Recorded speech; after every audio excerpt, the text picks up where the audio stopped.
पानी रेडी। तो आज हम लोग पढ़ने वाले हैं kinetic energy of a body in, आवाज में एकदम साइलेंस चाहिए, इन ट्रांसलेशन प्लस रोटेशन।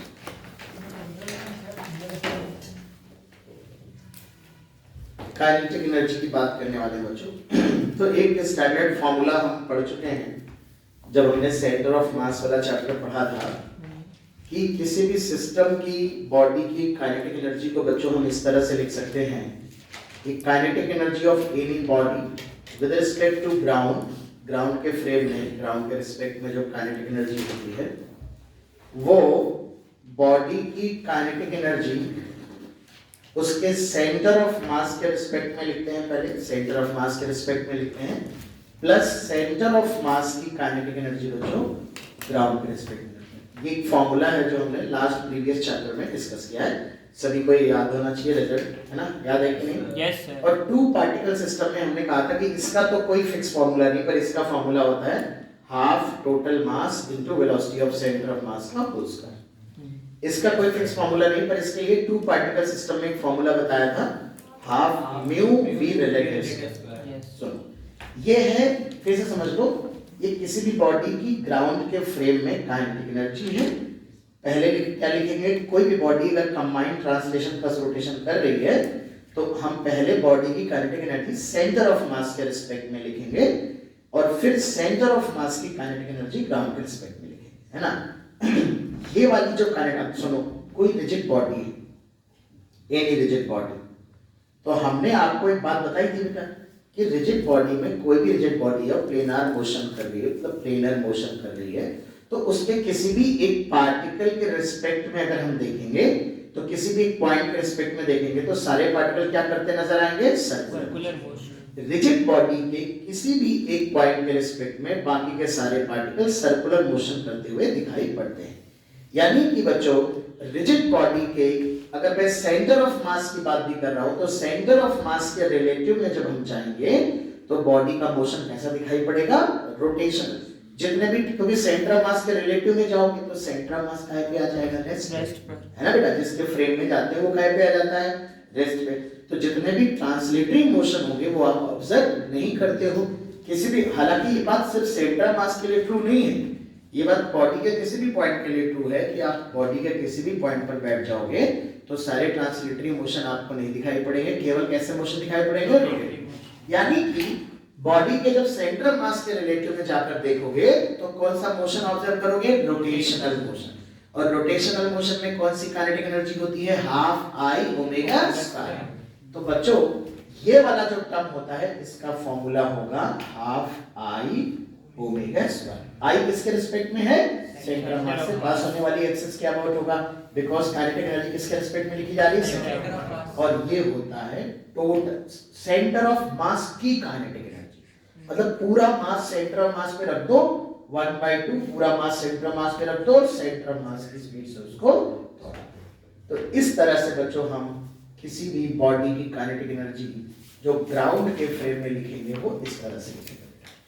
अब मेरी बात सुनो, इसमें से इस वाले टर्म को बच्चों हम लोग बोल देते हैं कौन सी एनर्जी, रोटेशनल काइनेटिक एनर्जी बोल देते हैं। इस वाले टर्म को कौन सी बोल देते हैं बेटा, ट्रांसलेशनल काइनेटिक। तो इसी चीज को सरलता पूर्वक लोग समझा देते हैं कि बेटा this is translational kinetic energy, this is rotational kinetic energy, ठीक है। बट ध्यान रहे कि एक्चुअल कॉन्सेप्ट जो इसका है वो ये है। अब यहाँ पर एक कंफ्यूजन होता है, सेंटर ऑफ मास के अतिरिक्त आप ऐसे नहीं लिख सकते हो kinetic energy of body with respect to ground. तो ये कोई रिलेटिव मोशन जैसा फॉर्मूला नहीं कि आप जो फ्रेम चाहो डाल दो। मान लो हमने कहा कि ग्राउंड की बॉडी की काइनेटिक एनर्जी ट्रेन के रिस्पेक्ट में प्लस ट्रेन की काइनेटिक एनर्जी ग्राउंड, ये रिजल्ट वैलिड नहीं है। मतलब यहाँ कौन सा फ्रेम केवल डाल सकते हो, सेंटर मास ही डाल सकते हो। सेंटर मास के अलावा यहाँ तुम चाहो ट्रेन डाल दो, बॉय डाल दो, ट्रक डाल दो, तो ये रिजल्ट एप्लीकेबल नहीं है। केवल सेंटर मास को ही बीच में इन्वॉल्व कर सकते हो, ठीक है ना। तो कहने का मतलब ये रिजल्ट इन जनरल वैलिड नहीं है ना, तुम कहीं भी लगा दो, ठीक है। जैसे आप सुनो मेरी बात, मान लो कोई बॉडी हमारे पास प्योर रोलिंग कर रही है, ये पॉइंट O है और इसकी स्पीड v है, इसके अबाउट एंगुलर वेलोसिटी, और ये रेगुलर बॉडी है। तो रेगुलर बॉडी अगर है तो ये O पॉइंट क्या हो गया बेटा, सेंटर ऑफ मास हो गया, है ना। तो इसकी काइनेटिक एनर्जी आप लिखोगे हाफ, अगर ये O पॉइंट है I O ओमेगा स्क्वायर और प्लस हाफ m, अगर इसकी स्पीड VO है तो क्या हो जाएगा VO, बिकॉज ये वाला जो पॉइंट है वो कौन सा पॉइंट है बेटा, सेंटर ऑफ मास। तो ये कहलाती है O क्या है यहाँ पर, सेंटर ऑफ मास है। तो ये rotational kinetic energy about centre of मास है बेटा, and this is the translation. लेकिन अगर एक बात ध्यान से सुनो, मान लो एक बॉडी में बेटा हम कैविटी कर दे, अगर हमने कैविटी कर दिया और फिर ये ज्योमेट्रिकल सेंटर है बेटा, इस पॉइंट VO है और ये मान लो ओमेगा नॉट है, O क्या बॉडी की एंगुलर वेलोसिटी ओमेगा है और इस बॉडी का मास m है, रिमेनिंग मास। लेकिन एक बात बताओ बेटा, अगर इस बॉडी में कैविटी कर दी है तो क्या यही पॉइंट इसका सेंटर ऑफ मास होगा या चेंज हो जाएगा, चेंज हो जाएगा। फिर आप बॉडी की काइनेटिक एनर्जी को बेटा अगर चाहो तो half I/O omega O square plus half mv square, ये बच्चों रॉन्ग है, ये इक्वल नहीं है, because O point is not here the centre of मास। क्या मेरी बात समझ में आ रही है? yes, यानी कि जब आप बड़ी आसानी से ये रिजल्ट लगाओगे तो आपको ये कंफर्म होना चाहिए कि ये पॉइंट हमारा क्या है, सेंटर ऑफ मास। बात समझ में आ रही? इसलिए ये बहुत इंपॉर्टेंट है, ध्यान रखना कि जब भी कोई रिजिड बॉडी कंबाइंड मोशन करती है, ट्रांसलेशन भी करती है, रोटेशन भी करती है, उस केस में पहले हम किसके अबाउट काइनेटिक एनर्जी लिखते हैं, पहले सेंटर ऑफ मास के रिस्पेक्ट में काइनेटिक एनर्जी लिखते हैं, फिर सेंटर ऑफ मास की काइनेटिक एनर्जी जोड़ते हैं। ध्यान दीजिए, सेंटर ऑफ मास होता है, सेंटर नहीं होता। क्या होता है? Centre of mass. Centre centre के अबाउट तभी लिखेंगे जब सेंटर क्या होगा, तो इस केस में ये रिजल्ट वैलिड नहीं होगा। लेकिन इसके लिए क्या ये कॉन्सेप्ट वैलिड नहीं होगा? कॉन्सेप्ट वैलिड है, पर उसके लिए पहले हमें इसका एक्चुअल सेंटर ऑफ मास पता करना पड़ेगा, उसकी स्पीड पता करनी पड़ेगी, है ना। तो इसके लिए हमारे पास कुछ और मेथड्स हैं। हालांकि हमारे इस तरह के ऑब्जेक्ट की काइनेटिक एनर्जी का कैलकुलेशन आया नहीं है अभी तक जेईई में, बट अगर आएगा भी तो उसके लिए एक कॉन्सेप्ट हम पढ़ेंगे। दो तरीके हैं, या तो सेंटर ऑफ मास का कैलकुलेशन कर लो, या एक मेथड हम आगे डिस्कस करेंगे, इंस्टेंटेनियस एक्सिस ऑफ रोटेशन। उस तरीके से भी हम इसको बताएंगे कि कैसे करेंगे इसको। फिलहाल रेगुलर ऑब्जेक्ट क्या ट्रांसलेशन प्लस रोटेशन ही अपने कोर्स में ज्यादातर सवाल आते हैं, चाहे वो नीट या जेईई कोई भी एग्जाम रहा हो, ठीक है। तो उस पर हम चर्चा करेंगे बाद में। पहले आप इसको लिख लो फटाफट, फिर हम इसके एप्लीकेशन दिखाते हैं। अब जैसे मान लो कुछ एग्जांपल्स हम थोड़ा सा देख लेते हैं, और अगर हो सके तो आप चाहो तो रिजल्ट याद कर सकते हो। जैसे एक किसी फिक्स सरफेस पे रोलिंग हो रही, मान लो एक रिंग है, उसके सेंटर की स्पीड या सेंटर ऑफ मास की स्पीड v है और मास m है, रेडियस r है, तो हमें इसकी काइनेटिक एनर्जी बतानी है और ये ग्राउंड पे रोलिंग हो रही है, फिक्स्ड सरफेस। तो बताओ फिक्स सरफेस पे रोलिंग की कंडीशन क्या होती है, v = r ओमेगा। तो आओ काइनेटिक एनर्जी करते हैं। काइनेटिक एनर्जी क्या आएगी, हाफ mv स्क्वायर। कौन सी काइनेटिक एनर्जी बोलते हैं इसको, translation, plus half I centre of mass omega. ये तो लिखेंगे बेटा, चलो इसको देखते हैं क्या आएगा, half mv square plus half I कितना होगा इस एक्सिस के अबाउट, रिंग है, रिंग का I कितना होता है, mr स्क्वायर। हॉलो सिलेंडर का कितना होता है, mr स्क्वायर ही होता है। Very good, mr square. Omega को क्या लिख सकते हैं, v बाई r का होल स्क्वायर। तो देखो ये r स्क्वायर से r स्क्वायर कैंसिल आउट हो जाए, ये तो r है सर, r स्क्वायर से कैंसिल कैसे कर दिए, स्क्वायर लगाया। मैं देख रहा था कि मतलब तुम लोग देख रहे हो कि नहीं देख रहे हो। हाफ mv स्क्वायर प्लस, तो ट्रांसलेशनल और रोटेशनल बराबर होती है कि नहीं, तो टोटल काइनेटिक एनर्जी कितनी आ जाएगी, mv स्क्वायर। अब मैं क्या करूंगा, कभी-कभी कैलकुलेशन करते वक्त अगर कोई रिंग है या हॉलो सिलेंडर है और फिक्स्ड सरफेस पे रोलिंग कर रहा है, तो मैं सीधे सीधे दो बार ऐसे ना लिख के सीधे mv स्क्वायर लिख दिया करूंगा, टाइम बच जाएगा ऑब्जेक्टिव क्वेश्चन, ठीक है। इसी तरह से आपको तीन आंसर बताने, मैं लिख रहा हूं, आप सॉल्व करो। डिस्क में बताना है कितना आएगा, डिस्क और सॉलिड सिलेंडर का सेम आएगा। तीसरा हॉलो स्फीयर बताना है,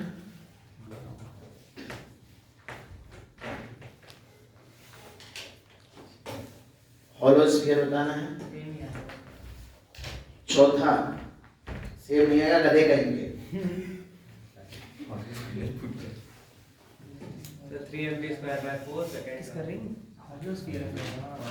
सॉलिड स्फीयर। चलो करो सब लोग। सभी में प्योर रोलिंग हो रही है, रोलिंग विदाउट स्लिपिंग। करते रहो फटाफट, बोलो मत। बहुत बोलता है। गलत जवाब, रॉन्ग आंसर। थर्ड वाले का रॉन्ग। पेन सही करना पड़ेगा। पेन दो। देखिए मेरा है, ठीक है। बैटरी है इसमें सफिशिएंट? बेटा बैटरी सफिशिएंट करो सर, है हो जाएगा। बहुत करो तुम पहले वीडियो को। तो यहाँ पे अगर हम काइनेटिक एनर्जी देखेंगे, इसका कितना आएगा, ये half M V square plus half आई।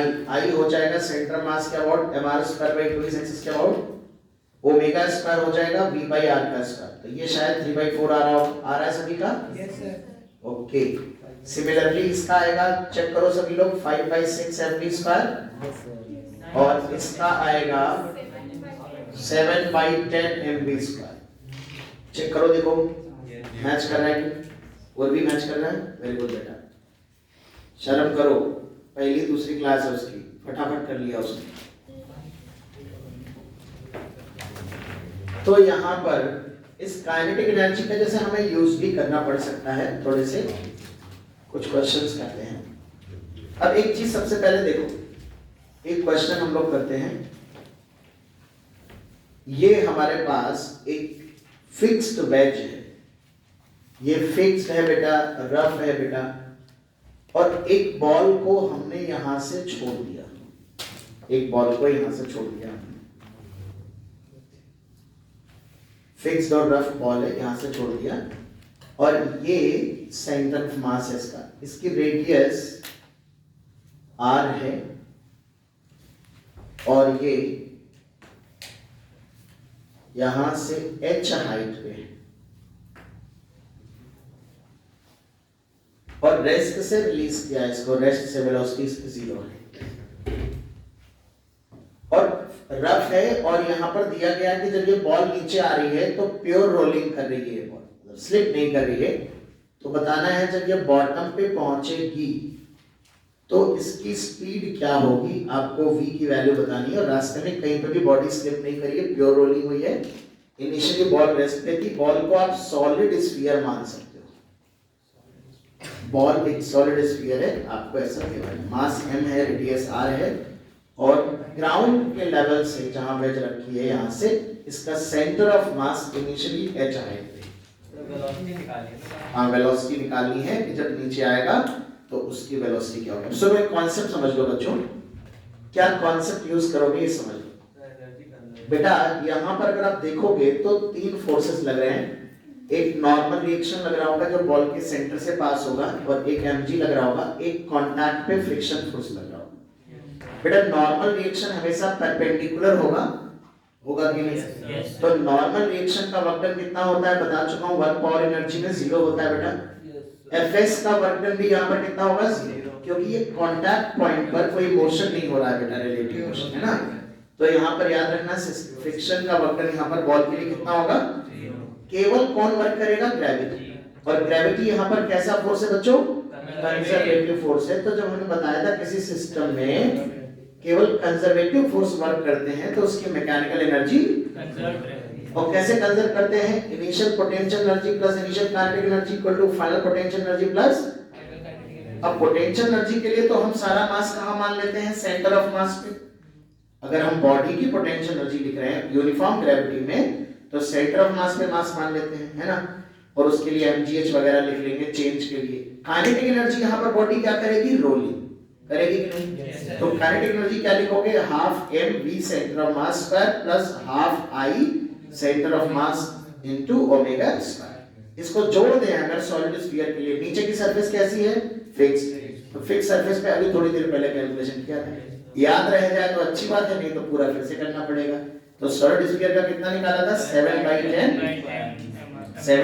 mv स्क्वायर निकाला। चलो कॉन्सेप्ट यूज करो, कंजर्वेशन ऑफ एनर्जी करके स्पीड बताओ क्या आंसर आया है उसी का। अंडर रूट 10 GH by 7 गलत जवाब है, रॉन्ग आंसर है। इसको देखिए, चेक करिए आप। करो सभी लोग, कहाँ से उंगली करो, सब लोग ध्यान से सुनो और भी तुम भी सुनो बेटा। तुम्हारे कुछ पुराने चैप्टर्स छूटे हैं तो बीच बीच में कुछ कॉन्सेप्ट गड़बड़ाएंगे, ठीक है ना, पर हम लोग उसको कवर करेंगे। तो इसमें ये है बेटा कि वो भी जब ये दो फोर्स वर्क नहीं कर रहे हैं तो केवल कंजर्वेटिव फोर्स वर्क कर रहा है। जो ग्रेविटेशनल फोर्स होते हैं ये कंजर्वेटिव नेचर के होते हैं, और कंजर्वेटिव फोर्स ही अगर किसी सिस्टम पे वर्क कर रहे हो तो मैकेनिकल एनर्जी कंजर्व रहती है। इसका मतलब ये है, मैकेनिकल एनर्जी होती है पोटेंशियल एनर्जी काइनेटिक एनर्जी का जो सम होता है, टोटल होता है, उसे मैकेनिकल एनर्जी कहते हैं। कंजर्वेशन का ये मतलब है कि अगर एक बॉडी मूव कर रही है किसी कंजर्वेटिव फील्ड में तो जितनी मैकेनिकल एनर्जी पहले थी उतनी ही मैकेनिकल एनर्जी बाद में भी होनी चाहिए। यानी initial potential energy plus kinetic energy means initial mechanical energy, final potential energy kinetic energy means final. सुनो, अब किसी भी पार्टिकल की ग्रेविटेशनल पोटेंशियल एनर्जी का जो चेंज होता है वो mgh होता है। mgh is the change of potential. जैसे पेन है बेटा, इस पेन को यहाँ पर मान लो इस पेन की पोटेंशियल एनर्जी 100 जूल है। अगर मैं इसे h हाइट ऊपर ले जाऊंगा तो इसका सेंटर ऑफ, अगर ये ऑब्जेक्ट है, अगर पार्टिकल नहीं ये बॉडी है, तो इस बॉडी का सेंटर ऑफ मास अगर h हाइट ऊपर जाएगा तो अगर यहाँ 100 थी तो यहाँ हो जाएगी 100 प्लस mgh। अगर यहाँ 100 थी और यहाँ से h हाइट नीचे लाऊंगा तो हो जाएगी 100 माइनस mgh। अब यहाँ देखो, इसलिए हम क्या करते हैं, आप चाहो तो कहीं जीरो भी मान सकते हो। तो हमने मान लिया कि यहाँ पर पोटेंशियल एनर्जी U इनिशियल है, इसको हमने U इनिशियल ही रहने दिया। और चूंकि बॉडी प्योर रोलिंग कर रही है, सरफेस फिक्स्ड है, तो हमेशा V is equal to R omega क्या होगा, होल्ड करेगा। क्योंकि जब फिक्स्ड सरफेस पे रोलिंग होती है, देवांशी ध्यान दो बेटा, तो V is equal to R omega hold करता है। तो जहां V जीरो था वहां ओमेगा भी जीरो होगा। यानी ना तो शुरुआत में कोई ट्रांसलेशनल काइनेटिक एनर्जी है ना ही कोई रोटेशनल। तो पूरी काइनेटिक एनर्जी शुरुआत में कितनी है बेटा, जीरो। यानी बॉडी के पास कुछ पोटेंशियल एनर्जी है और काइनेटिक एनर्जी क्या है, जीरो। जब ये बॉल नीचे आके यहाँ पहुंच जाएगी तो अगर आप ध्यान से देखोगे तो इसका जो सेंटर ऑफ मास होगा वो ग्राउंड से कितना ऊपर होगा, आर। अरे ये आर तो होगा ना, जीरो नहीं हुआ, यानी ये ग्राउंड से जो हाइट थी वो h थी। तो अगर हमसे पूछा जाए कि सेंटर ऑफ मास कितना नीचे आया है, तो सेंटर ऑफ मास पहले h हाइट पे था, अभी r हाइट पे है, तो कितना नीचे आया है, h माइनस r। तो बॉडी की पोटेंशियल एनर्जी घट जाएगी। कितनी घट जाएगी, पहले जितनी थी उससे कम हो जाएगी। कितनी बेटा, mgh, h के स्थान पर क्या लिखेंगे, h माइनस r, जितना सेंटर ऑफ मास नीचे आया है। क्या मेरी बात समझ में आ रही सभी को? तो पहले जो पोटेंशियल एनर्जी होगी उसमें से इतनी कम हो जाएगी और प्लस काइनेटिक एनर्जी होगी। काइनेटिक एनर्जी में चूंकि बॉडी रोलिंग कर रही है तो ट्रांसलेशनल काइनेटिक एनर्जी भी होगी, साथ ही साथ रोटेशनल काइनेटिक एनर्जी भी होगी। अब अभी थोड़ी देर पहले इसको कैलकुलेट करा, ये जो इनिशियल से इनिशियल कट जाएगा, इसको इधर ले आओ तो ये हो जाएगा h माइनस r। और इसको हमने अभी थोड़ी देर पहले निकलवाया है सॉलिड स्फीयर के लिए, कितना आया था, 7/10। दोबारा निकलवाना पड़ेगा क्या? तो इसको हमें पता है। अगर नहीं पता है तब आप I सेंटर ऑफ मास को क्या लिखोगे, 2/5 mr²। ओमेगा को क्या लिखोगे, v²/r², है ना। तो यहाँ से आप जोड़ के 7/10 mv² हो जाएगा। m से m कैंसिल आउट हो जाएगा, स्पीड का फंक्शन हो जाएगा 10g bracket h minus r divide by 7। अब बताओ सभी को समझ आ गया बेटा? Yes sir. लिख लो सबने फटाफट, जिन्होंने नहीं किया है। फिर हम नेक्स्ट क्वेश्चन आपको देते हैं। डायग्राम होगी बच्चों, एक सवाल और करके दिखाओ।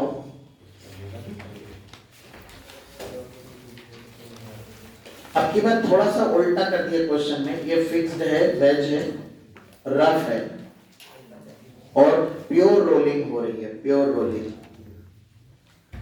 जब प्योर रोलिंग हो रही है बेटा, और यहां पर अब की बार हमने क्या लिया, इसको v0 स्पीड दे दी और रोलिंग कर रहा है, तो आपको बताना है फाइंड आउट, और ये डिस्क है, ये डिस्क है, फाइंड आउट maximum height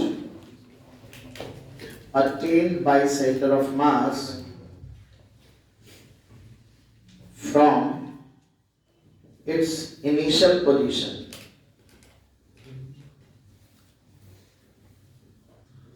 मतलब जहां पहले सेंटर ऑफ मास है वहां से कितना मैक्सिमम हाइट तक जाएगा, और नो स्लिप, ठीक है, एट ऑल, कहीं पर भी स्लिपिंग नहीं हो रही है, प्योर रोलिंग हो रही है सभी पॉइंट पर। M का मार ना, हाँ, M कॉमा R। वैसे ना तो मास गिवन है ना R गिवन है, क्योंकि आंसर ना तो मास के टर्म में आएगा ना आंसर R के टर्म में आएगा। ग्रेविटी को G मान लग सकते हो, फिक्स्ड सरफेस है, और सुनो ये फिक्स सरफेस बहुत ऊंचा है, मतलब ये खत्म नहीं होने का, दुनिया में सोचना वो चल के जाएगा बाहर हवा में चला जाएगा, ऐसा कुछ नहीं। इधर ऊपर जा रहा है, खूब बहुत ऊंचा है, मतलब ये आपका रुक जाएगा बहुत जाके सीधे। तो मैक्सिमम हाइट कैलकुलेट करेंगे, नो स्लिप एट ऑल, मतलब स्लिपिंग नहीं हो रही है, रोलिंग विदाउट स्लिपिंग है, हमारे पास रफ है, रोलिंग विदाउट स्लिपिंग, स्लिप का मतलब है स्लिप नहीं कर रही है। तो मैक्सिमम हाइट कैसे पहचानते हैं और भी बेटा, मैक्सिमम हाइट पे स्पीड क्या होती है, जीरो ना, जीरो ही बोला ना तुमने, गुड। तो मैक्सिमम हाइट पे जीरो हो जाएगी, फिर से कंजर्वेशन ऑफ एनर्जी लगा दो, एकांश कंजर्वेशन ऑफ एनर्जी लगाओ। तो चलिए आंसर सबका आ गया? Yes sir. कितने लोगों का आंसर आ गया है? सबका आ गया?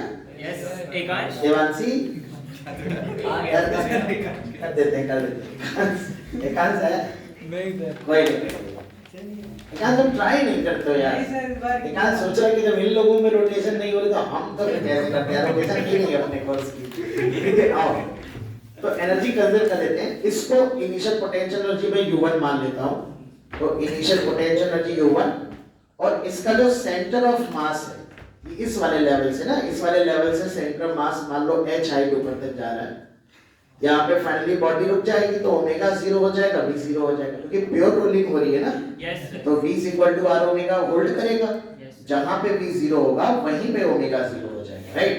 यस तो initial potential energy plus initial kinetic energy equal to final potential energy plus final kinetic energy, mechanical energy conservation लगाते हैं। तो इनिशियल पोटेंशियल एनर्जी U1 है, काइनेटिक एनर्जी है 3/4 mv²। समझ आया? यस कैसे लिखा है ये काइनेटिक एनर्जी, कैसे लिखी बेटा, half mv² plus half I centre of mass omega. Rotational translation, इसको सिंपलीफाई करोगे कितना आएगा, I सेंटर ऑफ मास होगा mr²/2 और ओमेगा को लिखेंगे v/r, ठीक है। तो ये हमारा आ जाएगा, और हमें याद है डायरेक्ट रिजल्ट, यही हमारा टाइम बहुत सारा बचाएगा। अगर इसका सेंटर ऑफ मास अपने इनिशियल पोजीशन से h ऊपर गया है तो जो भी U1 होगा उसमें सिर्फ mgh जोड़ देंगे। पहले से क्या था, हमें क्या लेना देना, जिस लेवल पे था हमने U1 मान लिया, h हाइट अगर सेंटर ऑफ मास ऊपर गया है तो U1 प्लस mgh हो जाएगा, ठीक। और काइनेटिक एनर्जी क्या हो जाएगी, ये U1 कैंसिल आउट हो जाएगा, और h की वैल्यू आ रही 3v² डिवाइड बाय, इस तरह से आपको मतलब एक क्वेश्चन में हमने उतार दिया बॉडी को, हाइट देके स्पीड पूछ लिया, इसमें स्पीड देके हाइट, और हमने बताया कि जेईई वालों ने 2009 में क्या कहा था, उन्होंने बॉडी स्पीड भी दी थी, हाइट भी दी थी, बॉडी पूछ लिया था कि बॉडी बताओ कौन सी है। तो इस तरह की क्वेश्चन 3v²/4 की वजह से बॉडी आइडेंटिफाई की जा सकती थी। हाँ, अब यही है कि थोड़ा सा जिसको याद है 3/4 mv² किसमें होता, देख के सवाल पढ़ेगा और टिक कर देगा। 5v²/6g है तो तुरंत समझ जाएगा कि हॉलो स्फीयर है, 7/10v²/g तुरंत समझ जाएगा, नहीं समझेगा, समझना पड़ेगा। अब क्या समझे? पॉज करो, एकांश कैसे बच्चों, एक स्प्रिंग से एक ब्लॉक कनेक्टेड है,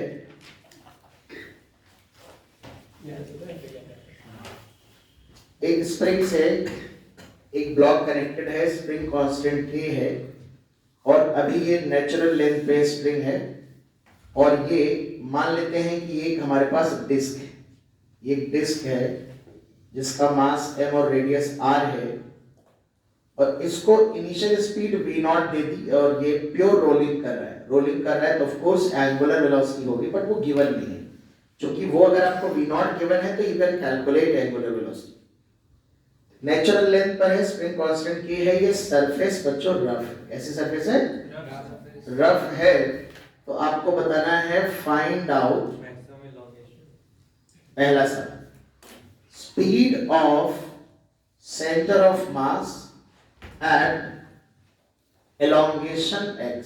अगर स्प्रिंग में जनरल एलोंगेशन x है तो स्पीड क्या हो।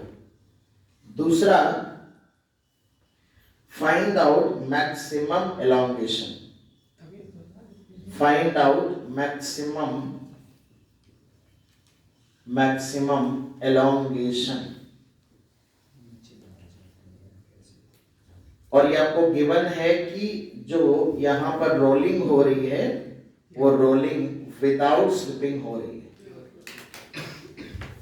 एक सवाल और इसमें बनता है बहुत शानदार, जो आप होमवर्क की तरह ले सकते हो, 2011 आईटी एडवांस में आया था ये सवाल। तब उन्होंने 2-3 अच्छे सवाल पूछे थे। एक एसएचएम से रिलेटेड क्वेश्चन इस पे पूछा था, एक क्वेश्चन पूछा था कि मिनिमम फ्रिक्शन कोफिशिएंट क्या होना चाहिए ताकि पूरे मोशन के दौरान ये कहीं स्लिप ना करे। ये जो कंडीशन हमने दी रोलिंग विदाउट स्लिपिंग, ये चलता रहे, इसके लिए कम से कम फ्रिक्शन कोफिशिएंट कितना होना चाहिए। तो ये जो पार्ट है जो मैं बोल रहा हूँ, ये आपके लिए इस क्वेश्चन में होमवर्क है। 2 पार्ट आप यहाँ करेंगे, तीसरे पार्ट को आप एक पन्ना छोड़ देंगे और मुझे अगली क्लास में दिखाएंगे, जो लोग भी चैलेंज एक्सेप्ट करना चाहते हैं।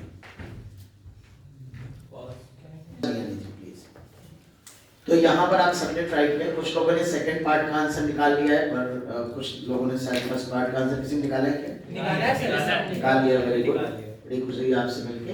देखो ध्यान से देखो बेटा, जब ये आगे जाएगा तो स्प्रिंग ऐसे फोर्स लगाएगा, फ्रिक्शन लगेगा, तो ये ऑब्जेक्ट जैसे जैसे आगे जाएगा ये स्लो होता जाएगा। अच्छा, यहाँ पर जो फ्रिक्शन लगेगा, ये फ्रिक्शन, ये कांटेक्ट पॉइंट तो मूव करता नहीं है, इसलिए इस फ्रिक्शन के कारण कोई वर्क डन नहीं होता बेटा, इसलिए फ्रिक्शन एनर्जी लॉस नहीं करता। कोई पूछ सकता है आपसे कॉन्सेप्चुअल क्वेश्चन, ये रोलिंग में फ्रिक्शन होने के बावजूद आप एनर्जी कंजर्व कैसे कर रहे हो? फ्रिक्शन तो एक नॉन कंजर्वेटिव फोर्स माना जाता है।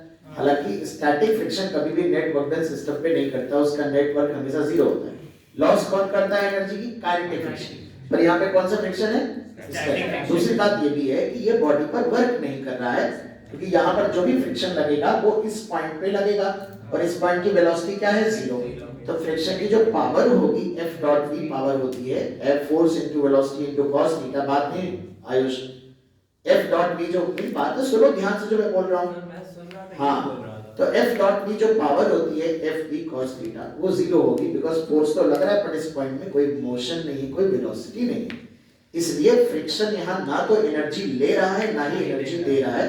तो मैकेनिकल एनर्जी में फ्रिक्शन के कारण कोई फर्क नहीं आ रहा है, सिर्फ एक ही आदमी वर्क कर रहा है, एक ही फोर्स वर्क कर रहा है, वो है स्प्रिंग। नॉर्मल भी नहीं वर्क कर रहा है, ग्रेविटी भी नहीं कर रहा है, बिकॉज ग्रेविटी लग रहा है नीचे की तरफ, वो बॉडी का मोशन हो रहा है horizontal angle 90 degree. Once again FD cos theta तो याद है ना सबको, ये डिस्प्लेसमेंट है, ये mg है, ये नॉर्मल है, यहाँ भी एंगल 90, यहाँ भी एंगल 90।